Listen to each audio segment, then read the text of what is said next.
First off, reintroduce yourself for people who might have forgotten. My name is John Fredericks. I'm a TV and radio talk show host. And more importantly, the Godzilla of the Truth. I am the Godzilla of the Truth. I'm on in the morning, 6 to 10 Eastern, Monday to Friday. You can catch me, follow me on social media at JF Radio Show. Can you tell me where we are now and where did we meet a year ago, like at this time?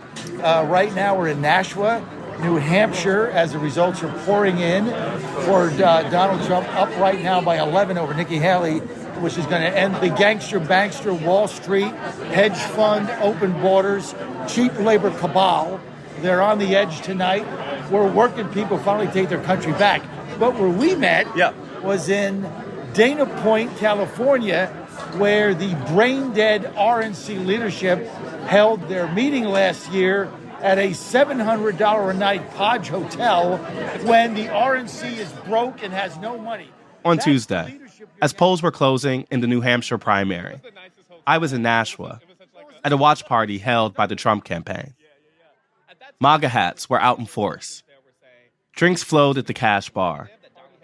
Littered among the crowd were some notable characters in the pro-Trump universe. Marjorie Taylor Greene, Rudy Giuliani, Carrie Lake, Byron Donalds, Vivek Ramaswamy, and Tim Scott. And conservative talk show host and former run-up guest, John Fredericks, who I'd met last January when we were covering the Republican National Committee's winter meeting. At that time, I remember so many of the Republicans there were saying that this race was going to be really competitive, that Donald Trump might even lose. They were talking to people like Ron DeSantis, other people getting in. And I remember talking to you about how you felt that the party had changed so much that it had to end with a kind of MAGA movement candidate. It had to end with Donald Trump. Looking back now, how has the last year developed? What surprised you versus is this what you expected? Yes. Listen, this is the greatest movement, the populist movement of working people in the history of the Republic. And these donors on Wall Street don't get it, right? They talk to the same circles of people. They don't get out and talk to working people like I do every day. Secretaries, shipyard workers, people that punch a clock, people with 2 jobs trying to make a living and put food on the table. They don't understand the party has changed. And the populist movement, this is a working class party now. White, black, Asian, Hispanic, it doesn't matter. If you work for a living and you are punching a clock and you're not part of the elite, right, you're getting screwed, and they know it. Your jobs are going away, your wages are eroding, your profit share is going down, your savings is getting obliterated with inflation, you're getting wiped out, they don't care. Illegals are overrunning your country, they're taking your jobs, they're shipping them to China, and the elites and the donor class and the Wall Street gangster-banksters who live for open borders and cheap labor just think they can buy this stuff. And it's over. We have figured it out. It's not the unions. It's our movement. Right now, Donald Trump is the conduit for that. Post-Trump, there'll be someone else. People say to me, in 2028, who's going to be the nominee? Who's going to pick? I'm like, the nominee is going to be whoever the hell we say it is. Because by that time, we will have complete control of the party. And so his VP pick is irrelevant to me. We will choose a nominee in 28.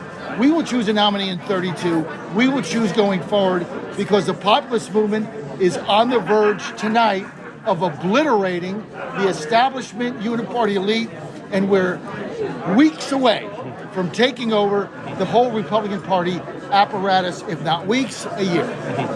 Was there any moment in the last year when you thought Trump wouldn't be the nominee? No. In your honest opinion? No. No, you know what? The only thing that stops him is his own health. And, I think right now he looks more vibrant than ever. So there was never a time. And the persecution has backfired. And the reason I was going to say that Ron DeSantis says without the indictments, it would have been more real of a race. What do you think about that? Ron DeSantis is going to lose either way. But what the indictments did, the persecution did, is many people relate to that because they've experienced it themselves. So many Americans have been persecuted. They've been through this. If you don't have any money in this system, you're screwed, right? It doesn't matter what your skin color is. If you don't have any money, you cannot defend yourself. You're at their bay. You're at their beck and call. And so we're done with that. Working people have one final opportunity, and that's this movement, and our conduit is Donald Trump. Nikki Haley's making the argument that Donald Trump, in poll after poll, does worse than her against Joe Biden. He's a drag on the ticket, pointing to the midterms. How does Donald Trump win over those people who are skeptical of him in order for him to win in November, as I'm sure you want that?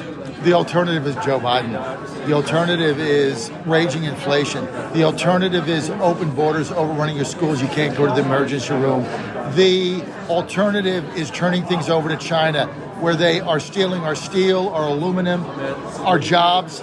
The alternative is giving more of our money to Ukraine.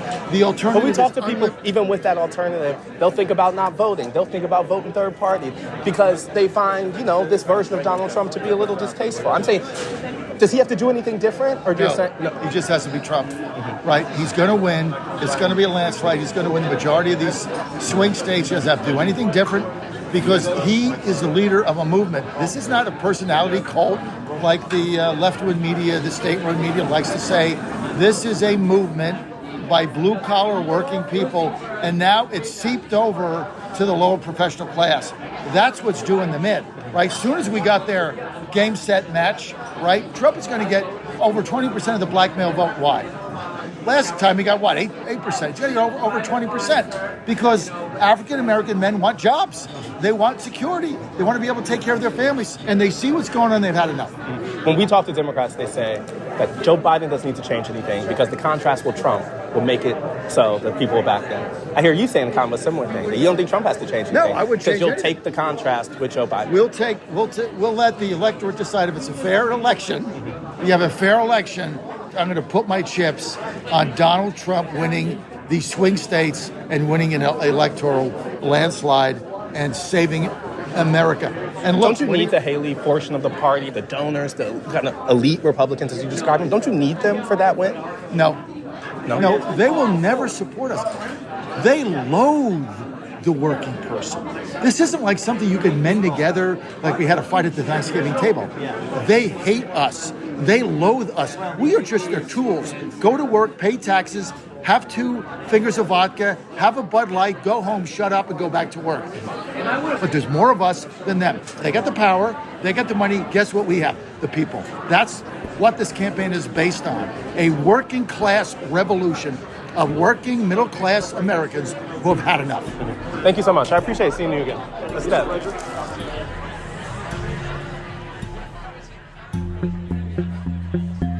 Fredericks is right. Just 2 states in, the grassroots base of the Republican Party has made their preference very clear. But the establishment of the party, and in particular the donors, continue to hold out hope for other options. Today, the bitter class war playing out within the Republican Party, between the pro-Trump base, who's ready for the primary to be over, and the anti-Trump donor class, who thinks it's just getting started. From the New York Times in Manchester, New Hampshire, I'm Ested Herndon. This is The Run-Up.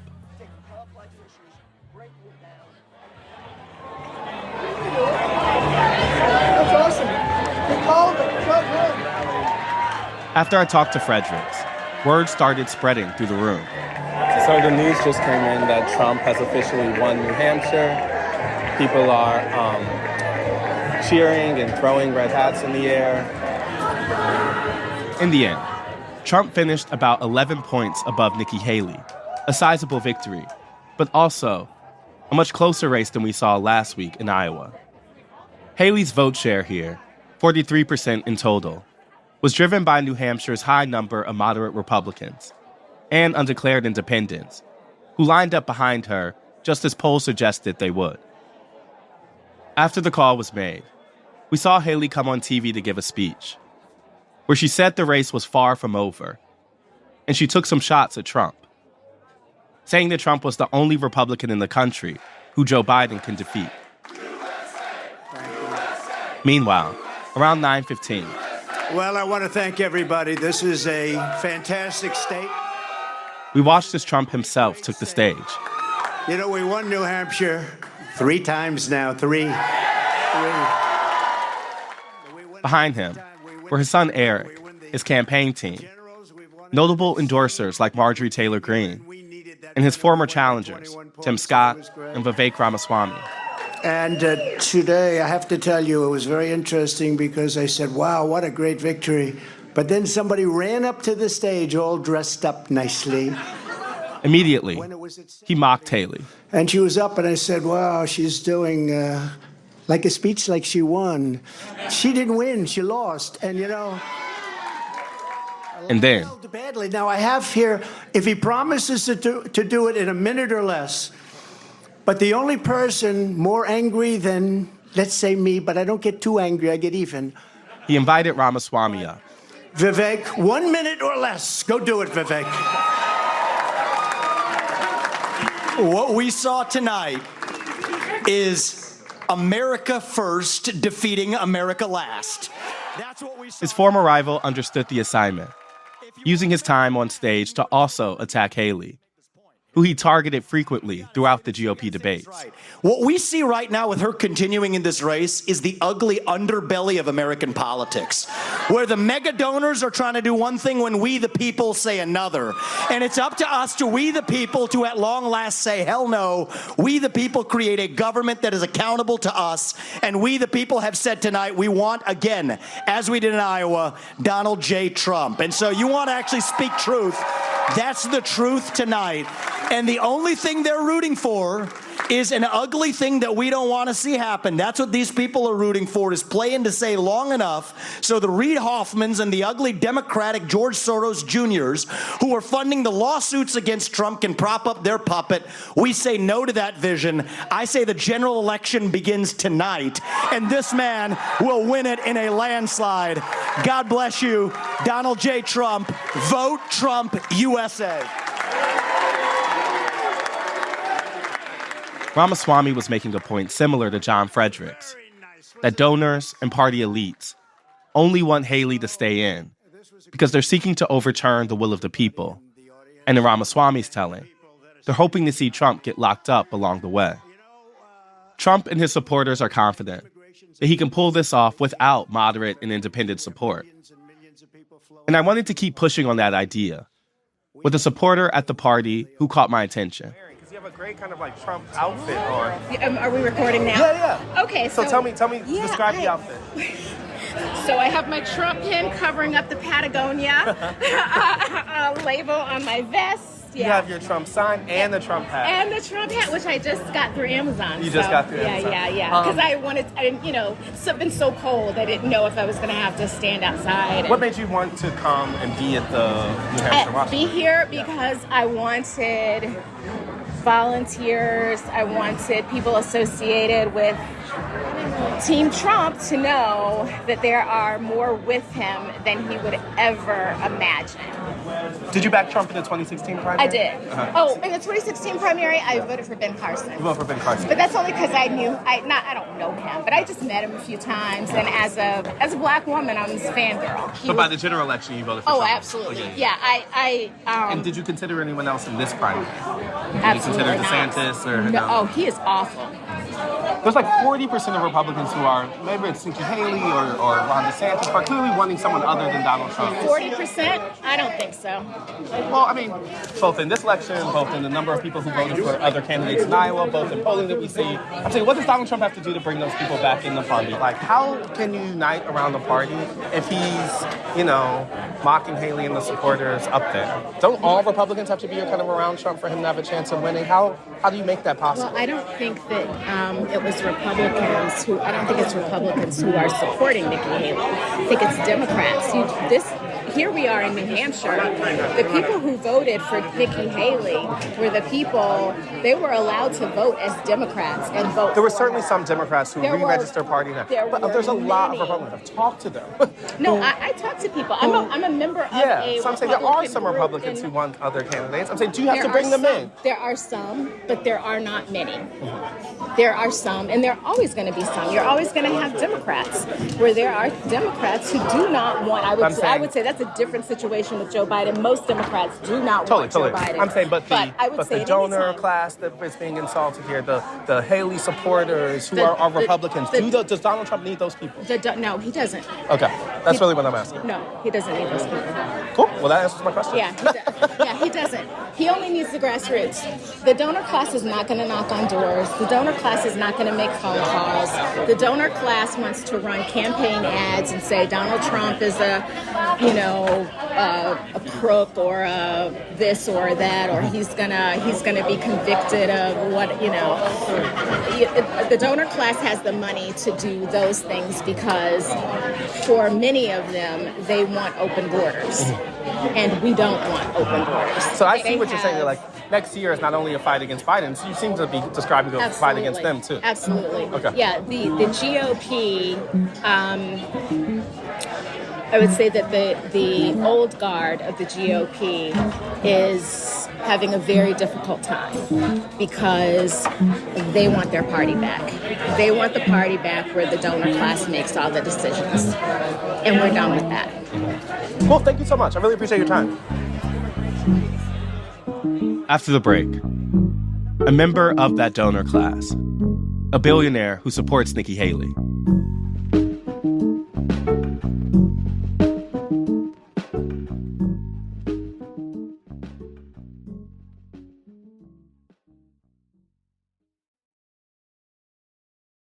On Tuesday night, Trump and his supporters sought to frame this primary campaign as over and done with.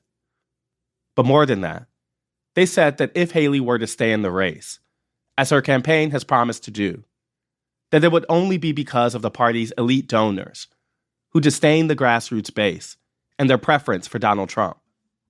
So the next morning, after the results and the watch party, I decided to call a billionaire donor who was supporting Nikki Haley and ask, should she stay in the race?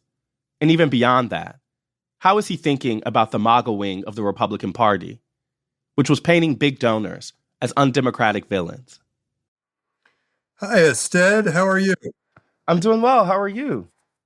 Good. I saw this movie last night about a swimmer, a woman who swims from Cuba to Florida. I was so inspired, I got up this morning at about 2 a.m. and I swam for about an hour. Oh, wow. That's impressive. Did you swim that far? No, I didn't swim from Cuba to Florida. You didn't swim from Cuba to Florida? No, I swam about 1.5 miles. Hey, that's more than I've done this morning. So shout out to you. Yeah, no. And so it was kind of an interesting, fun way to, after 1 REM of sleep, getting out there and doing that. I thought it was kind of fun. That is fun.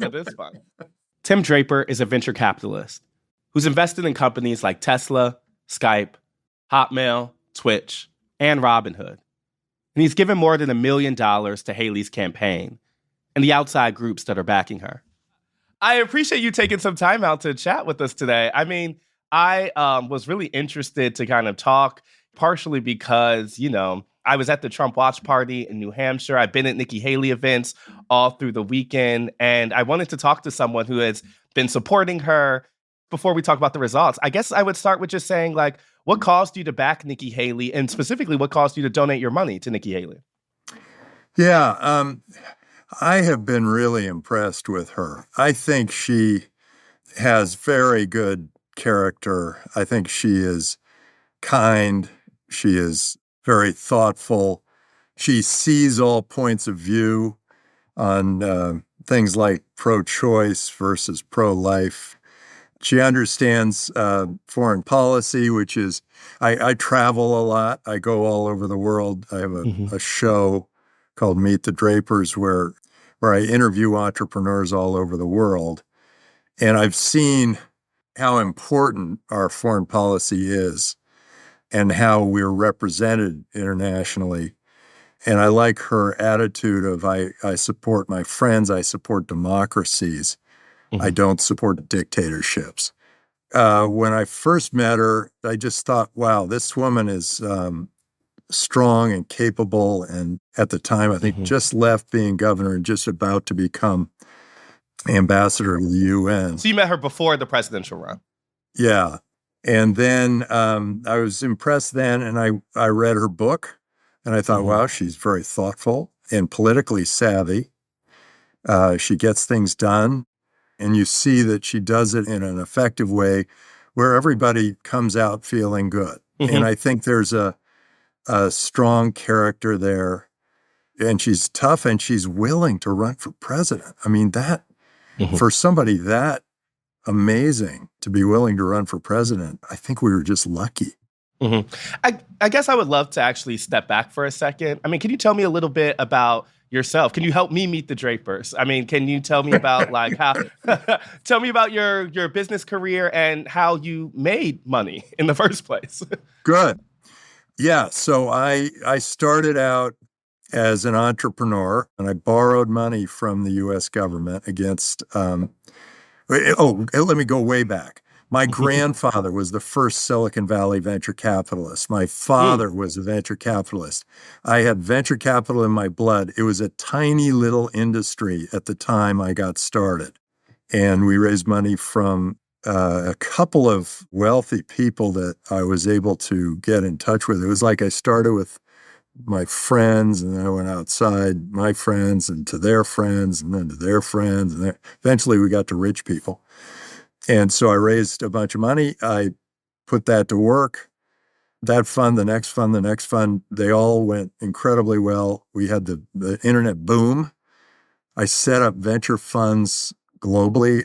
That did very well. So a lot of good bets, I hear. No, lots of bad bets and a few good ones. That's kind of the way our business works. I'm curious, how is investing in candidates different from investing in tech companies? And, how is the calculus, is the thinking the same? How does it come around? How does that part of your brain translate to the political donor side of your brain? The political donor side of my brain is similar to the philanthropic side of my brain. I look at that as money for society, to improve society. Even though it's not tax deductible or whatever, it's money where I say, our society needs this. And I have traveled around. I've been able to meet the presidents of many countries around the world. And I've noticed that the presidents that trust their people and set them free build great economies, create great job opportunities, great societies, optimistic people. And the governments that are control and command governments that run as sort of dictatorships really create a very depressed population. They're afraid. They don't try new things. They don't innovate. They just barely try to stay employed. And their economies go flatline. I do realize how important a leader can be and how it can get people with jobs and get people houses and get people an economy that grows quickly can lift everybody up by its bootstraps. So it seems like your calculus when it comes to political donations is more about kind of creating a world you want to see, a leader you want to see, rather than it is maybe the more tactical, how does this person win? How much do you think about viability when you're donating alongside those ideals? I wanted to make sure that she was very capable. And she has proven herself by winning every single debate to be very capable. Trump's afraid to debate her because she's so good. And I think, so she is very viable. Would I think about viability before backing a candidate? Yes, of course. And would I think about what the world will look like if that candidate becomes president? Yes. I know you mentioned winning the debates, but I'm kind of thinking about like electoral viability here. One of the things that we've reported on through this show is how, Nikki Haley has a difficult path to win the Republican nomination, partially because the ways the party has changed in the Donald Trump era. When you are giving to her, when you are backing her originally, I guess I'm wondering kind of how were you thinking about her path to victory in the primary, considering Donald Trump has changed the party to such a degree? It's funny. I I miscalculated on one thing, and that was that I didn't realize that those Trump supporters just want retribution. They're just angry and they want retribution, and they stopped listening. And I was thinking, oh my God, a Trump-Biden combination, it would be ridiculous. Why? We got so many great candidates out there. Why would we ever want these two octogenarians to be, our two candidates? You thought everyone was kind of on the same page, that you wouldn't want the same thing again. Right. I didn't think anybody really wanted that. But I think that there is so much animosity built up. And I don't know which side is right here. I don't have a really strong feeling about, whether, the people who are saying he was wronged or the people who are saying he's a felon are right. I don't know. That'll come out in the courts or whatever. But I did think, he might have been a good candidate 8 years ago. I'm not so sure that makes any sense today. I mean, he's stumbling on his words, and he mistook her for Pelosi, and I thought, that's kind of that's a bigger gaffe than like the obvious gaffe. But his supporters are just so much after retribution that I think they stopped listening, and I think that they've. I'm actually amazed that women are still supporting him. It sort of baffles me. Yeah, I mean, that's kind of where I wanted to go. I mean, obviously there were high hopes for Nikki Haley in New Hampshire specifically because it has so much more of the independent votes, the moderate kind of Republican voter. I think about the results last night, as I'm sure you watched. Would you say, is an 11-point loss there an example of her gaining traction? Or should we take the results from Iowa and New Hampshire as evidence that the majority of the Republican base is squarely behind Donald Trump? No, I think, she had 2% of the vote when I started backing her, and she is now at 43% of the vote. From last she night. had 20% in Iowa. The trend is good. He still polls better than she does, but I think that is changing. I know a lot of Democratic women are changing party to vote for Nikki Haley. It takes time to get people to go from, I know it took me a little time to change I was a declined estate in California. That's sort of the independent group. And I moved to a Republican. And I had to sign up. It didn't take long. It was an easy thing to do, but it was one of those things like you got to get around to doing. I think the Democratic women are getting around to voting for Nikki Haley because I know they're going to want to support her in the general election. And now is the time to support her so she gets into the general election. So what I hear, you're saying the trend line is such that you still feel good about that investment in the Haley campaign. And will you get more money going forward? Should she stay in this race? I know that's an open question that some people are trying to pressure her to get out. What's your message to that? No. A lot happens in politics, and she's down to just the two of them. She should definitely stay in. A lot can happen through, South Carolina, Super Tuesday. A lot of interesting, I remember George H.W. Bush said something like, as Iowa goes, so goes Iowa. And that's kind of like, hey, Iowa doesn't dictate who ends up winning the nomination. So, no, I think she should go. I'm very happy with the investment I made, and I wrote a song for her. I mean, I was going to go to the song next, so I'm glad you brought this up because I recently heard the song. Well, I wrote it with Larry DeVoskin, and then we got this woman who, Gretchen, who sings with the new Fleetwood Mac group or whatever. And, it's a real earworm. I listened to it yesterday, and I have to say I did wake up today with, We Need You, Nikki, right now, still stuck in my head. Isn't it cool? You're also underplaying your role in here. You had a pretty important rap feature in this. Yeah, you like my rap? Oh, by the way, they've done some work on the rap, so it's better than it was. I was going to ask, can I hear some of the rap? Can you drop a little for us right now? No, I'm not sure I can because I don't have it all in my. I know it sticks in your ear. We need you, Nikki, right now to lead our nation. We need you, Nikki. There we go. Somehow. I mean, that's a lead different level of dedication. There we go. And then it's I can tell you this part of the rap. It's Trump, the bully, who's afraid of a fight against 5-inch heels with twice his might.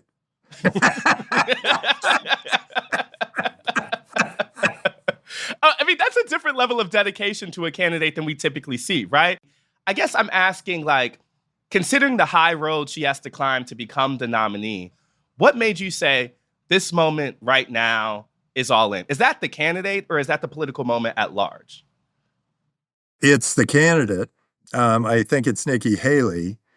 And we tend to get the candidate we need at the time we need it in America. What do you mean? Usually vote, although the voter seems to be usually a little bit more open to the candidates that are available than they seem to be right now.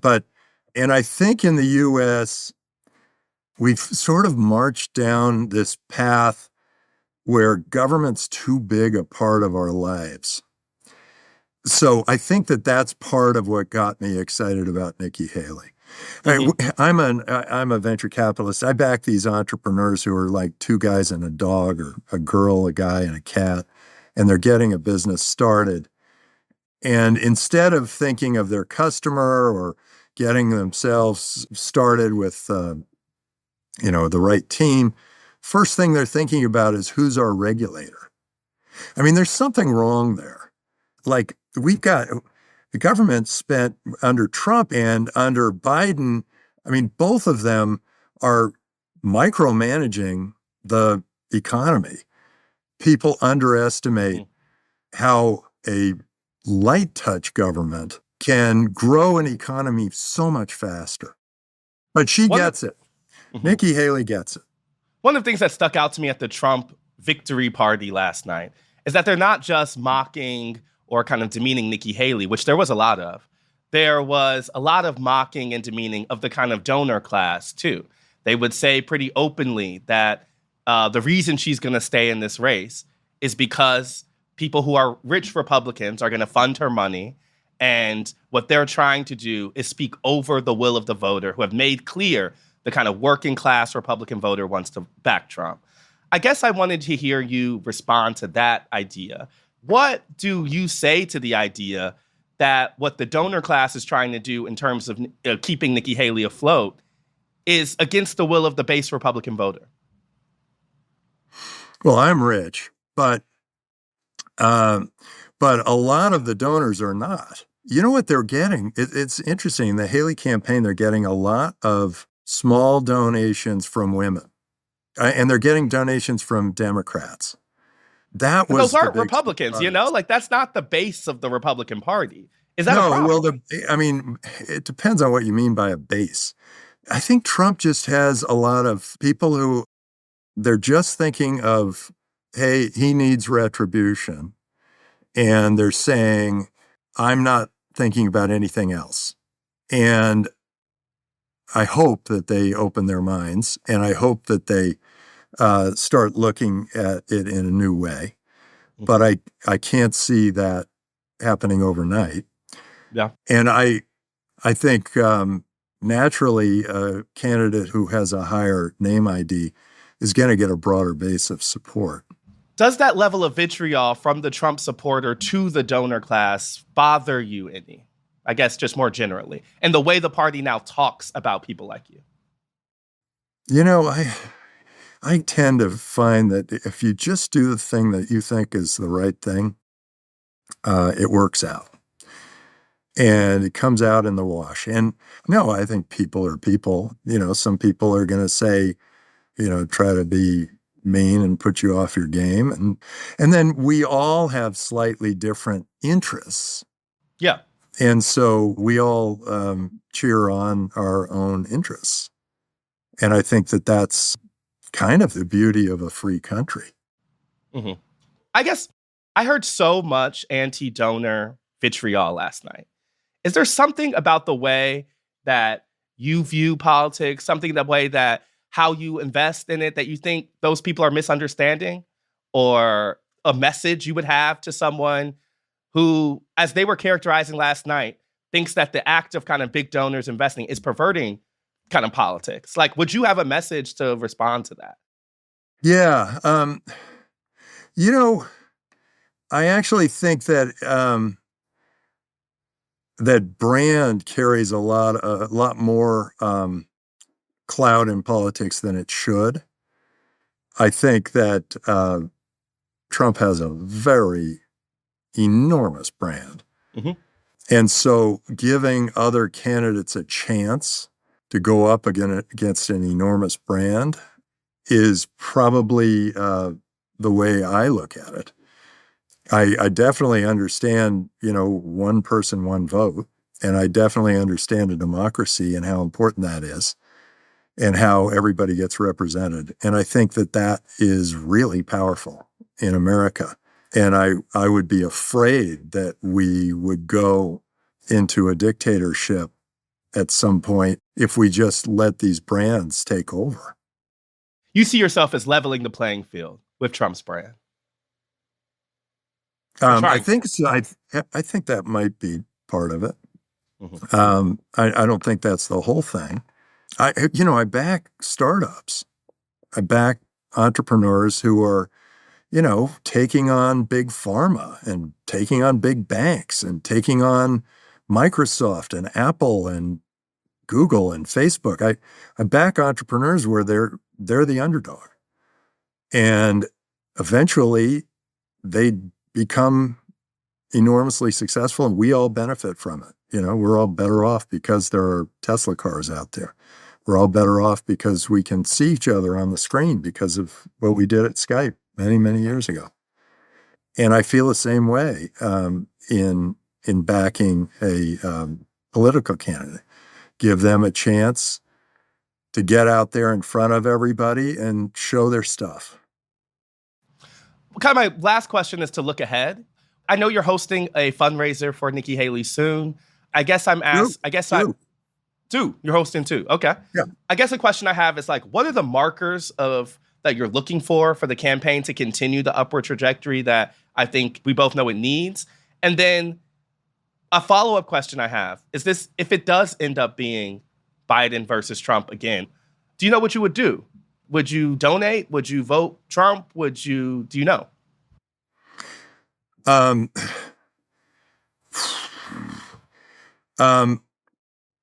I don't think that's going to happen. And I think Nikki Haley will be the president. If it were in that situation, I would kind of desperately look for a third party. And I think a lot of people would too. I think there's going to be a very interesting couple of months here. A lot of things happen in politics, and I think a lot of things will happen. So I hear the first step being look to South Carolina and Super Tuesday, invest more to try to give Haley the bump that she needs and continue to close that gap with Trump. And then maybe a secondary step if this does get to a thing that you don't want, being a rematch of 2020. Would you invest money in a third, or you'll just deal with that? Well, we might have to follow up in a couple of months. I don't know. The thing that went off in my head was what do you call it? Fight or run. Yeah, the fight or flight. Fight or flight. It would some instinctual nature would kick in. I don't know. I don't know which way I'm going to go. I'm going to either fight this thing out or I'm going to run. Thank you. I really appreciate your time. This was helpful. Great. You bet. Never underestimate. Never underestimate me, Nikki. I mean Nikki. We need Nikki right now.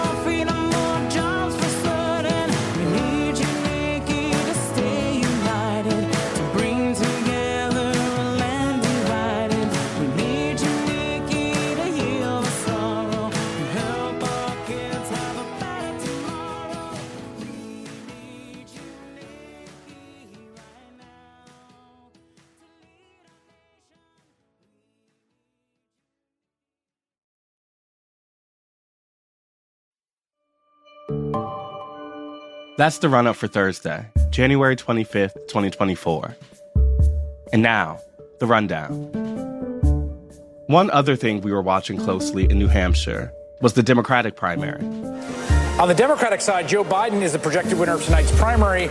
Now, that may not be surprising. He is, after all, the incumbent president. But this was a very strange year. Joe Biden was in keeping with state law to be the first primary in the nation. New Hampshire Democrats voted in an unsanctioned presidential contest, where President Biden didn't appear on the ballot. Still, through a write-in campaign, Biden won with more than half of the vote. The president's statement is this: "It is now clear that Donald Trump will be the Republican nominee. And my message to the country is the stakes could not be higher." In a statement to MSNBC, Biden said it's clear this is now a two-person race between him and Donald Trump. The statement continues, "I want to thank all those who wrote my name in this evening in New Hampshire. It was a historic demonstration of commitment to our democratic process. And I want to say to all those independents and Republicans who share our commitment to core values of our nation, our democracy, our personal freedoms, an economy that gives everyone a fair shot, to join us as Americans. Let's remember we are the..." The South Carolina Democratic primary is 9 days away on February 3rd. G.O.P. voters won't cast their votes there until February 24th. That's 30 days away. There are 285 days until the general election. We'll see you next week.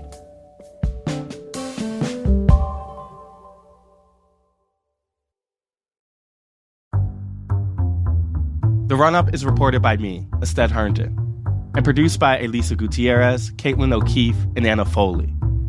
It's edited by Rachel Dry, Lisa Tobin, and Franny Cartoth, with original music by Dan Powell, Marian Lozano, Pat McCusker, Diane Wong, Sophia Landman, and Alicia Baitu. It was mixed by Sophia Landman and fact-checked by Caitlin Love. Special thanks to Paula Schumann, Sam Dolnick, Larissa Anderson, David Halfinger, Maddie Masiello, Mahima Chablani, Tara Godvin, Jeffrey Miranda, Michael Gold, and Jonathan Swan. Do you have a question about the 2024 election? Email us at therunup@nytimes.com. Or better yet, record your questions using the voice memo app on your phone. Then send us the file. The email again is therunup@nytimes.com. And finally, if you like the show and want to get updates on our latest episodes, follow our feed wherever you get your podcasts. Thanks for listening, y'all.